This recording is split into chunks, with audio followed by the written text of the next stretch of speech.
경기 침체에도 금리 인하 수에 기대할 만한 이자 비용 부담이 큰 흑자 종목들. 이자 비용을 많이 내. 금리 인하에 대한 수혜가 있는 그런 상황이고, 금리 인하에 대한 수혜에서 흑자 종목인데 이자 비용이 많이 나오는 종목. 잘 한번 따져보세요. 흑자는 나는데 이자 비용 부담이 큰 종목은 금리가 내려오면 이자 비용이 줄어들 거 아니에요. 그러면 이자 비용이 줄어든 만큼 줄어든 이자 비용은 이익으로 잡히는 거잖아요. 원래 이익으로 잡혀야 되는데 이자 비용을 낸 거예요. 그러니까. 자, 그러면 실적이 잘 나오고 이자 비용 많이 내는 쪽, 이런 쪽은 뭐예요? 그게 성장주인 거예요. 뭔가 투자하는 기업들, 기술 개발을 하거나 산업에 투자를 하거나 수요가 많아서 이자 비용을 많이 내는 기업이고, 그래서 이자 비용 많이 내는 기업만 좋은 게 아니라 이자 비담이 큰 종목이지만 흑자를 내고 있는 것들, 여기에서 보시면 돼요. 이자 비용이고 여기는 순이익 컨센서스고 여기는 뭐 올해 영업이익 컨센서스. 자, 보시면은 이자 비용이 많은, 여기 이자 비용이 많은 쪽으로 솔트를 해놨네요. 이자 비용이 많은 그런 쪽인데 올해 순이익 컨센서스가 이렇게 낮게 형성돼 있어요. 이자 비용이 큰 그런 상황에서 이익이 더 많이 날 수 있는 이 여건의 종목, 이런 쪽으로 솔트를 해보니까 뭐 대한에온, 파라다이스, 롯데렌탈, 두산테스나, 대주, 전자재료, 더준비전, 서진시스템은 제가 바쁘다 주식에서도 얘기를 했고, SK하이닉스 들어가네요.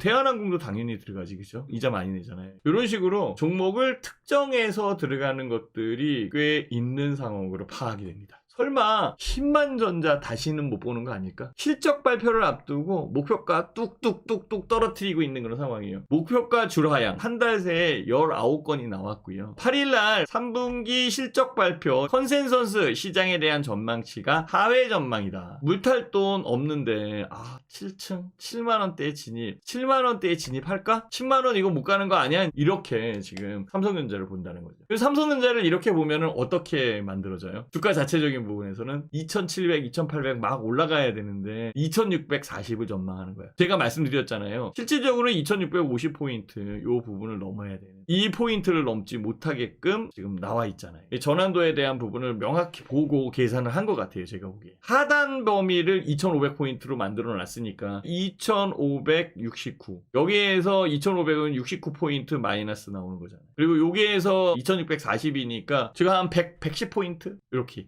그렇지만은 전체적인 부분에서 상승할 가능성이 높다라고 이렇게 해야지만 2650의 이 마디는 못 넘는다라고 이렇게 이야기해요. 아니면은 그냥 2650 이렇게 써도 되는 거였잖아요. 그래서 제가 말씀드린 거예요. 왜냐하면 여기는 2500 이렇게 썼잖아요. 그럼 여기 2600을 쓰든 2650 아니면 2700 쓸 텐데 2640 이렇게 쓴 이유가 있다라는 거예요. 그거는 이제 나중에 계산하는 방식이 있는데요. 제가 시간 되면 설명을 한번 드릴게요. 10만 전자 못 보고 못 보는 그런 여건이 있다라는 불안감, 전체 시장에 삼성전자의 잠정 실적에 대한 기대치가 내려오고 있는 상황, 그리고 19개의 보고서가 삼성전자의 목표가를 하향시키고 있다는 것, 이런 것들이 시장의 발목을 잡는 거죠. 우리나라 시장의 시가총액 1위가 삼성전자예요. 삼성전자가 내리면 다른 게 올라와서 주가가 올라올 수는 있겠지만 불편하고 불리하죠. 삼성전자가 올라와야 주가 올라오는데 훨씬 더 유리하지 않나, 이렇게 얘기할 수 있어요. 그래서 여기에 보면은 코스피 대장주 삼성전자 주가가 맥없이 추락하며 개인 투자자들의 곡소리가 커지고 있다라고 이렇게 얘기했잖아요. 한때는 얼마 봤어? 13만원을 바라보던 주가가 8만원도 안 되고 지금 6만원, 이제 6만원도 깨지려고 하고 있으니까. 그래서